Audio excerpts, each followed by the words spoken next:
ధర్మ జిజ్ఞాసులకు శుభాశీస్సులు. ఈరోజు ఒక విశేషమైనటువంటి స్తోత్రాన్ని మీకు నేను చెప్తాను. ఈరోజు ఇది ఎలాంటిదంటే ఆధ్యాత్మిక ప్రయాణం కావచ్చు, కోర్కెలను తీర్చుకునే దానికోసంగా అనేక ప్రయత్నాలు చేసి విఫలమై భగవంతుడి పట్ల విశ్వాసాన్ని కోల్పోయి ఇన్ని చేసిన అనుష్ఠానాలన్నీ కూడా వృద్ధా, అసలు ఈ దేవీ దేవతలు అనేటటువంటి వారందరూ కూడా ఒక ట్రాషు, వీరిని స్తోత్రపరంగా మనం పూజిస్తే వీరేదో ఇస్తారు అనేటటువంటిది అనుభవాత్మకంగా నేను తెలుసుకున్నానండి. అందుకనే నేను ఈ మతాన్ని పరిత్యజించి అన్యం మతం వైపుకు నేను అడుగులు వేశాను, వేస్తున్నాను, వేసేసాను అని ఇత్యాది మాటలు చెప్పేటటువంటి ప్రబుద్ధులు మనకు సమాజంలో దొరుకుతుంటారు.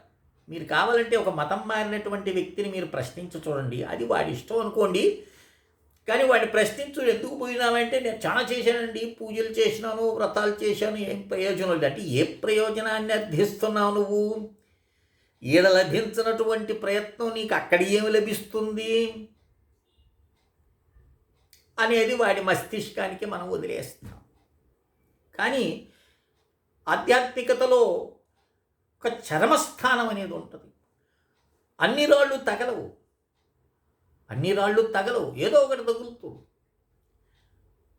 కానీ ఏ ఒక్కటి తగిలినా నువ్వు అనేక రాళ్ళు విసిరేసినటువంటి ప్రయత్నం ఏదైతే ఉందో కదా, ఆ ప్రయత్నమే ఈ ఒక్కరాయి తగిలేదానికి మనకు ఉపయోగపడుతుంది కదా.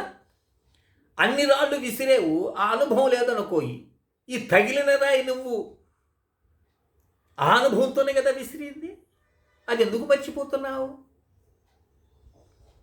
కనుక నువ్వు ఎన్ని చేసినా, ఏ స్తోత్రం చేసినా ఫలితం ఏ స్తోత్రం ద్వారా దొరికిందని నువ్వు మురిసిపోతున్నావో, ఆ మురిసిపోవటానికి కారణము అనేక స్తోత్ర పారాయణలు చేసినటువంటి పుణ్యం. అర్థమవుతుందని నేనేం చెప్తున్నాను? అందుకని ఒక్కొక్కరి భక్తి శ్రద్ధ ఒక్కొక్క రకంగా ఉంటుంది. అందరినీ మనం ఒకే తాడున మనం కట్టలేము.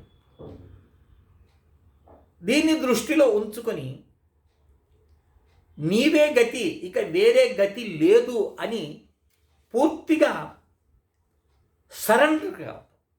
మీకు గుర్తుందో లేదో, నేను భవానీ అనే శబ్దాన్ని గురించి పూర్వం చెప్పున్నా నీకు. భౌని యొక్క భార్య భవాని, ఈ చరాచర ప్రపంచాన్నంతా కూడా ఏలేటటువంటి ఆమె. జలశక్తికి సంబంధించింది, విద్యుత్ శక్తికి సంబంధించినటువంటి. అర్థమవుతుందా? అలాంటిది శంకర భగవత్పాదులు మనందరినీ దృష్టిలో ఉంచుకొని ఆయన చెప్పినటువంటి ఒక 8 శ్లోకాలు, దాన్ని భవాన్యాష్టకము అంటారు. భవానీదేవి యొక్క 8 శ్లోకాలు అష్టకం. ఇది చెప్తారు కదా, అన్యదా నాస్తి త్వమేవ శరణం మమ తస్మాత్ కారుణ్య భావేన రక్ష రక్ష అని అంటాం మనం. అంటే నువ్వు తప్ప నాకు వేరే గతి లేదు అని అమ్మవారి మీద భారం వేయటం. అనేక స్తోత్రాలు చేసినావు, అనేక అనుష్ఠానాలు చేసినావు, కానీ ఎవరు కూడా మమ్మల్ని కరుణించలేదు తల్లి అని అమ్మను అర్థించి ఒక గొప్ప స్తోత్రం ఇది. ప్రతి శ్లోకానికి ఇది మనకు ఒక ఆఖర పంక్తిలో ఒక మాట అంటాడు, గతిస్త్వం గతిస్త్వం త్వమేకా భవాని అమ్మా, నీవే నాకు ఇక గతి, మరొక గతి నాకు లేదు, నన్ను నువ్వే రక్షించాలి అని అమ్మను శరణు వేడుట. అలాంటి అద్భుతమైనటువంటి ఈ భవాన్యాష్టకాన్ని ఓ 40 రోజులు, ఓ అర్థమండలమో నీ బాధలు, నీ దుఃఖాలు, నీ కష్టాలు ఏవైతే ఉన్నాయో వాటిని కడతీర్చు తల్లి అని అర్థించటం ఓ అద్భుతమైనటువంటి స్తోత్రం. ఇది పారాయణం చేయండి. ఇది నేను 1వ శ్లోకాన్ని చదివి మీకు అర్థం చెప్తాను, దాన్ని గ్రహించండి. నత్తాతో న మాతా న బంధుర్న దాతా న పుత్రో న పుత్రీ న భృత్యో న భర్తాం న జాయాం న విద్యానాం వృత్తిర్మమైవాం గతిస్త్వం గతిస్త్వం త్వమేకా భవానీ.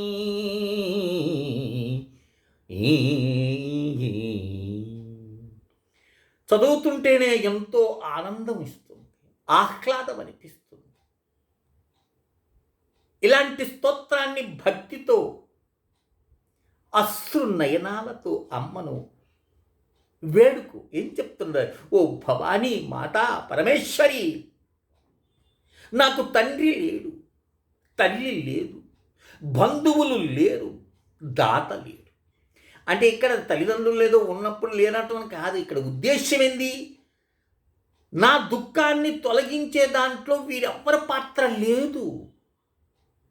వీరు ఉన్నా లేనట్టే. ఒక దుఃఖం వచ్చింది, ఒక తండ్రికి చెప్పుకున్నాడు, సహాయం చేయలేనటువంటి వాడు అశక్తుడు, విని బాధపడతాడే తప్ప నీకు ఆదుకోలేడు. అది తల్లి అయినా, తండ్రి అయినా, కుమారుడైనా, భార్య అయినా, భర్త అయినా,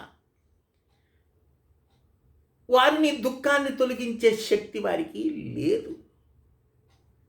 అలాంటప్పుడు నాకు ఇంకెవరు? పోనీ ఇంకేదైనా చేద్దామంటే విద్య కూడా లేదే. దాన ధర్మాలు చేసి నిన్ను సంతుష్టిని చెయ్యాలి అనుకున్నా కూడా జీవన ఉపాధి కూడా లేదు. అంటే ఓ ఉద్యోగం లేదు, డబ్బులు వచ్చే మార్గం కనపడటం లేదు. అలాంటి పరిస్థితుల్లో నాకు నీవే దిక్కు తల్లి. గతిస్త్వం గతిస్త్వం, నీవే నాకు ఏకైక శరణం, ఏకైక గతివి నీవే అని అమ్మకు నీ బాధలు చెప్పుకొని నువ్వు సరెండర్ కావటమే ఈ యొక్క గొప్ప భవాన్యాష్టకం యొక్క ఉద్దేశం. 8 శ్లోకాలు, అద్భుతమైనటువంటి సాహిత్యాన్ని శంకర భగవత్పాదులు మనకు వర్ణించి చెప్పారు. వాటిని వింటున్నప్పుడు, ఆ చదువుతున్నప్పుడు, పారాయణం చేస్తున్నప్పుడు ఎంత ఆనందం ఉంటుందో మీరు పారాయణం చేస్తే మీకు తెలుస్తుంది. ఎలాంటివంటే భవాబ్దపారే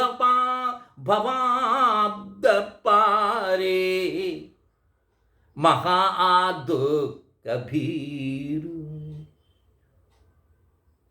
పపాత ప్రకామి ప్రలోభి ప్రమత్తః కుసంసార పాశా ప్రబద్ధః సదాహం గతిస్త్వం గతిస్త్వం త్వమేకా భవానీ.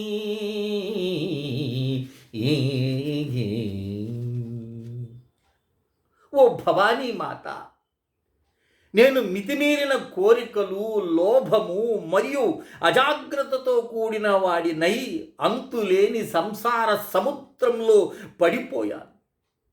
ఎందుకంటే నేను గొప్ప దుఃఖానికి భయపడుతున్నాను తల్లి. దుఃఖ నివృత్తికే కదా మనం చేసేటటువంటి ప్రయత్నాలన్నీ కూడా. కనుక ఇంతటి దుఃఖాన్ని తొలగించేటటువంటి శక్తి సామర్థ్యాలు నీ అందే ఉన్నాయి, నువ్వు తప్ప నాకు వేరే గతి లేదు అని మనకు ఈ శ్లోకాలు చెప్తాయి. చాలా అద్భుతంగా ఉంటాయి. చదువుతుంటేనే ఆనందం అనేది పొంగుతూ ఉంది. ఇలాంటి అద్భుత స్తోత్రాన్ని పారాయణం చేయలేనటువంటి జన్మ వృద్ధ. ఎందుకంటే అనేకమైన స్తోత్రాలు ఉన్నాయి. వాటిలో ఆణిముత్యాలు ఇలాంటివన్నీ కూడా ఏరి కోరి మీ అందరూ కూడా దుఃఖ నివృత్తిని పొంది సుఖంగా సంసారంలో బాధలు లేకుండా ఎవరికి ఉండవు నాయన. ప్రతి ఒక్కరికి ఏదో ఒక సమస్య ఉంటుంది. సమస్య లేని గృహం ఉండదు. కానీ మనం బెంబేలెత్తిపోకూడదు. సమస్య వచ్చినప్పుడు ఎదుర్కోవాలి. సహన శక్తి ఉండాలి. మాత్రా స్పర్శంతు కౌంతేయ శీతోష్ణ సుఖదుఃఖాద ఆగమో పాయనో అనిత్యహత్తాం తితిక్షస్వ భారత అని గీతాచార్య చెప్తారు. శీతోష్ణ సుఖదుఖములు వచ్చి పోతూ ఉంటాయి. ఆగమాహ పాయనో అని. కానీ అనిత్యాహ అన్నాడు. అవి నిత్యములు కావు. తాం తితిక్షస్వ, నువ్వు ధైర్యంతో ఓర్పుతో వాటిని ఎదుర్కోవాలి. అప్పుడే జీవనం సాగుతుంది. ఎవరికి లేవు బాధలు? పూర్వంలో ఉండేటటువంటి పురాణ పురుషులు వారు పడినటువంటి బాధలతో మన ఈ బాధలు పోల్చుకుంటే మనం ఇంట్లోనే ఉంటున్నాం, ఏదో గృహంలో ఉంటున్నాం. అడుగులు పాలు కాలే మనం. వారి యొక్క సామ్రాజ్యాన్ని వదిలేసి అరణ్యాల్లో సంచరించినారు. భోగభాగ్యాలన్నీ వదిలేసి అరణ్యాల్లో సంచరించే స్థితి వారి. కానీ మన స్థితి అది లేదే. హాయిగా ఉంటున్నాం, ఇంట్లోనే ఉంటున్నాం, అయినా బాధలు అంటున్నాం. కానీ వాటిని ఎదుర్కోవాలి. ఆ బాధలు ఎక్కడి నుంచి వచ్చినాయి? నువ్వు చేసుకునేవే కదా నాయన. భగవంతుడు ప్రత్యేకించి ఒకడికి బాధలు మరొకడికి సుఖాన్ని ఇవ్వడాయన. అది మన పొరపాటు. అది నువ్వు చేసుకున్నటువంటి కర్మ ఫలితాలే నువ్వు అనుభవిస్తున్నావు. నువ్వు చేసిన కర్మ నీకు గుర్తుండకపోవచ్చు, కానీ అనుభవిస్తున్న ఫలితం మాత్రం అర్థమవుతుంది కదా. మరి ఆ అర్థం చేసుకొని ఏం తెలుసుకోవాలి? అయ్యో, నేను పూర్వం తెలుసో తెలియకో చేసినటువంటి వాటికి ఈరోజు నేను ఎంత అనుభవిస్తున్నాను, కాబట్టి దుష్కర్మలు నేను చేయకూడదు. సదా హరినే స్మరిస్తూ ఉండాలి. సదా పరమాత్మ యందే దృష్టి ఉండాలి. ఎవరికి దుఃఖాన్ని కల్పించకూడదు అనేటటువంటి దృఢ నిశ్చయం నీలో ఉండాలి. ఇదే అనుభవంతో తెలుసుకోవాల్సినటువంటి విషయం. కనుక అద్భుతమైనటువంటి ఈ యొక్క భవాన్యష్టకాన్ని నిరంతరం పారాయణం చేసి అమ్మ కృపకు, అమ్మా అని ఆర్తితో పిలిస్తే పలికే జనని తల్లి, నీవే గతి తల్లి, మరొకటి లేరు అని నువ్వు ప్రాధేయపడుతుంటే వదిలేస్తుందా? అమ్మ అనుకుంటే బ్రహ్మ రాతను కూడా మార్చే శక్తి ఆ ఆద్యాశక్తికి ఉంది, ఆ పరాశక్తికి ఉంది. అడిగి చూడు. పిని వదిలేస్తే ఏమీ ఉండదు. ఉంటుందా? ఉండదు. చక్కెర తీయగా ఉంటుంది, తీయగా ఉంటుందని ఓ మాల జపం చేసి పక్కన పెడితే చక్కెర తిన్నటువంటి ఆనందం నీకు లభిస్తుందా? లభించు. అందుకని చెయ్యాలి. ప్రశాంతంగా కూర్చో, నిశ్శబ్ద స్థితిలో కూర్చో. ఈ 8 శ్లోకాన్ని ఆర్తితో పారాయణం చెయ్యి. అమ్మ నీ యొక్క కష్టాన్ని తొలగిస్తుంది. ఈ కావాల్సినటువంటి వారు నేను ప్రయత్నం చేస్తా అంటే గ్యారంటీ చెప్పలేను. ఈ 8 శ్లోకాలని నేను పారాయణం చేసి దాని ఆడియో అంటే శ్లోకార్థాన్ని, ఎందుకంటే మిగతా చాలా శ్లోకాలు ఉన్నాయి, వాటన్నిటిని నేను చదివి మీకు అర్థాలు చెప్పలేము, సమయం లేదు నాకు. అందులో రికార్డింగ్ చేయడం చాలా కష్టమైన పని, అంత టెక్నాలజీ నాకు లేదు. అవి మీకు ఆ 8 శ్లోకాలు మాత్రం మీకు పారాయణం చేసి దాని కింద దాని అర్థాన్ని కూడా చెప్పే ప్రయత్నం చేస్తాను నేను. దాన్ని చక్కగా మీరు ప్రతినిత్యం చదువుకోండి. లేదా వాక్మ్యాన్ ఉంటే చెవుల్లో పెట్టుకొని వింటుంటాం కదా, అలా వినండి. వాట్సాప్లో అడిగారనుకో, అర్థించాను, పంపిస్తాను ఇవన్నీ కూడా. నేను 9966690246కి మెసేజ్ పెట్టండి. చక్కగా ప్రతినిత్యం ఉదయం కానీ సాయంత్రం కానీ ఏదో ఒక సమయంలో అమ్మ దగ్గర కూర్చొని ఆ భవానీకి వీలుంటే పంచపూజ చేయి. ఏం కష్టం అండి, ధూపము దీపము నైవేద్యం బెల్లం మొక్క పెట్టండి. నువ్వు భగవంతుడికి ఏది పెట్టినా అది అనంతంగా నీకు తిరిగి వస్తుంది. అది అర్థం కావటంలా నీకు. నువ్వు ఏది ఇచ్చినా భగవంతుడికి అది నీకు రెట్టింపుగా ఇస్తాడు ఆయన. అలా ప్రసాదం ఏదో ఒకటి పెట్టండి. ఏం పెట్టలేదు, ఓ పుష్పాన్ని పెట్టి మనస్ఫూర్తిగా అమ్మ నా శక్తి ఇంతే తల్లి, నువ్వు కరుణిస్తే నేను అన్నీ చేస్తానమ్మా, నీకు తెలియందేమి అంటే కానీ పిసినార్తనం చెయ్యు. ఆమెకి తెలియదా మన దగ్గర ఏదో అని చెప్పి నువ్వన్నీ భోంచేస్తూ భగవంతుడికి వచ్చేలేక ఆమెకి తెలియదా మన దగ్గర ఏముందని అని మాత్రం అనండి. పిసినారితనాన్ని భగవంతుడి ముందు చూపించకూడదు, ఆయనకి తెలుసు. కనుక అమ్మను అలా ఆరాధించండి. స్తోత్రాన్ని చేయండి. 8 శ్లోకాలు, 2 నిమిషాలు కూడా పట్టదు, 5 నిమిషాలు కూడా పట్టదు. చక్కగా భక్తితో చదవండి. ఇన్ని రోజులు మేము అన్నీ చేసి అలిచిపోయినాం అంటుంటారు కదా, ఈ ప్రయత్నం కూడా చేయండి. ఇది కూడా చేసి చూడండి. నీలో భక్తి శ్రద్ధ ఉంటే ఏం కోరుకుంటారండి? సుఖం కదా కోరుకునేది. ఆ సుఖాన్ని ఆమె ఇస్తుంది, కానీ ఇది సుఖం అని నువ్వు గ్రహించలేకపోతున్నావు. కనుక ఈ యొక్క విశేషమైన స్తోత్రాన్ని కావాల్సినటువంటి వారు చెప్పే కదా 9966690246కి వాట్సాప్ మెసేజ్ పెట్టండి. నేను మీకు ఈ యొక్క భవాన్యాష్టకాన్ని అందిస్తాను. చక్కగా నిత్యం పారాయణం చేసి అందరూ కూడా సుఖశాంతులతో వర్ధిల్లుతారని ఆశిస్తూ మీ శ్రీ విద్యోపాసకులు శ్రీ మండే లక్ష్మీ నరసింహారావు. లోకా సమస్తా సుఖినో భవంతు. ఓం తత్సత్. ఓం తత్సత్. ఓం తత్.